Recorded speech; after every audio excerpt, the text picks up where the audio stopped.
and hot, South Florida. Consider this the channel update. I know it's been a while.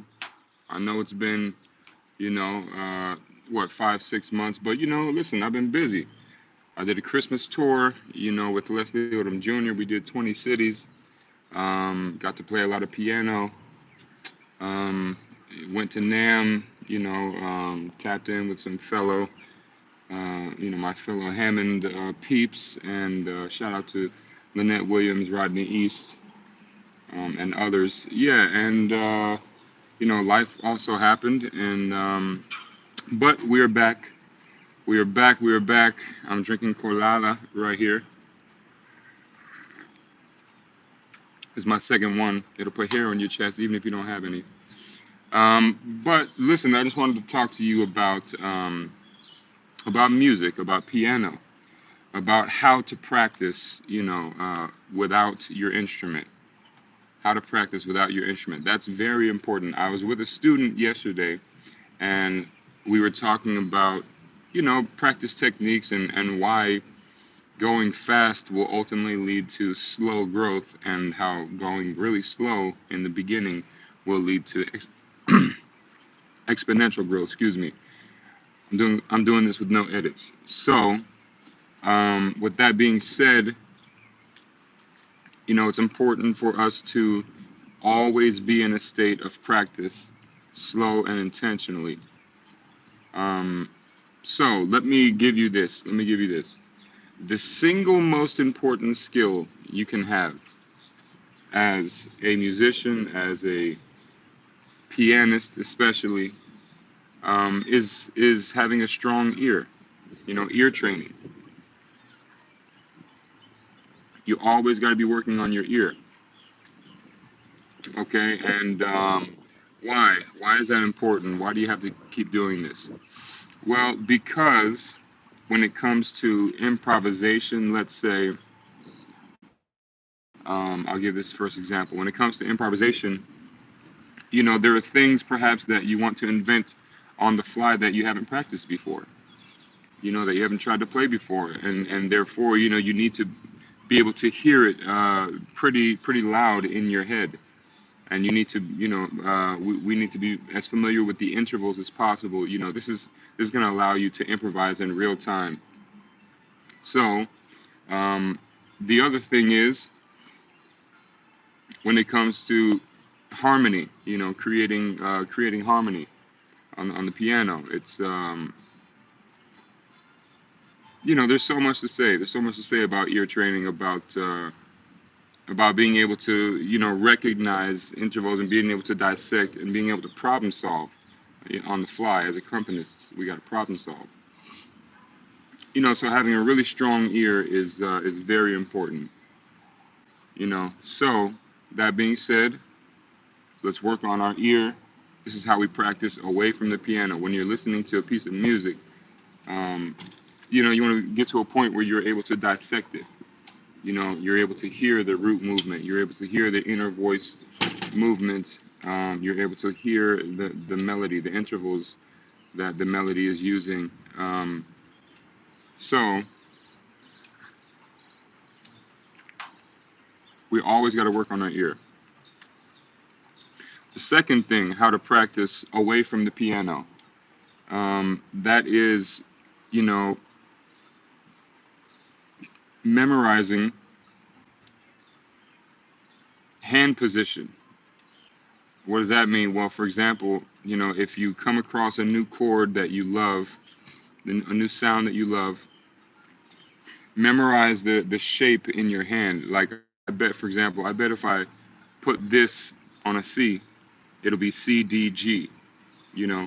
It's all about the shape in your hand. Similarly, if I were to do this and put it on a piano, I bet I would have C, G, E, B flat, D, F sharp, A. C13 sharp 11. So piano is a very tactile instrument. So when you're away from the piano, how to practice that is, memorizing the shape in your hand and being able to recall that in your mind at any given time and just put your hand down. That's how Someone said to me, it's a mystery how, piano players and improvisers can just automatically off rip just do, all this crazy stuff. And I said it's true that it's a mystery, but at the same time, if you break these things down into their core pieces, it doesn't become a mystery. So it's little things like this, memorizing, hand position, hand shapes, working on your ear, you know, and yeah, that's, we always just want to be in a constant state of putting a microscope on on any material. It doesn't matter what the material is. You want to put a microscope on it, really get in there, um, and always be in the state of practice. That's how we achieve greatness. As long as we are on our way, we can achieve greatness by just pushing through. Pushing through. On the days where you don't feel like practicing, those are the days where you should practice. Should is I'm not a big fan of the word should, because it's like, you don't know me. Who are you to tell me what to do? And this is true. That's really fair. However, if you are, if you want to achieve this goal of being a professional pianist, or a musician who makes a living doing that, it's important to always be on the path to um, become really good, really good. Okay, so those are my thoughts. Again, I'm trying this with no editing. I'm trying to get better at this YouTube game, public speaking, and stream of thought delivery. So let me know if I was rambling on too much, or if there's any topic I missed about how to practice away from the piano. There's so many different ways. You can tap along to music. Eighth note triplets, note triplets. There's fingerings. If you are sitting at your piano and you're playing a piece of classical music, let's say, and there's a really difficult fingering, but you have to go somewhere, what have you. Maybe memorize the fingering, and when you're stationary somewhere else away from the piano, just try to practice that fingering. Um, anything like that. Let me know if there's anything that I'm missing. What sort of techniques you use in the comments. Um, any thoughts that might be helpful for other people reading the comment section. Let's make the comment section like a tutorial for young budding pianists or musicians who really want to carve this thing out. Okay, so those are my thoughts on practicing away from the piano. Stay tuned for more reharmonization videos.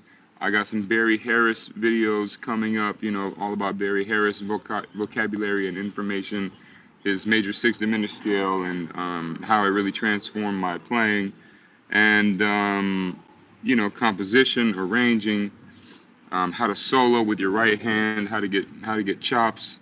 All these things are on the docket. I'm actually, it's 11:10 right now. I'm actually going down to Miami. I'm in North Broward. I'm going down to Miami here in a few minutes to go meet Jason Matthews. Jason Matthews is a South Florida keyboardist, fellow Hammond artist family, who has a band called Electric Kiff and Twin.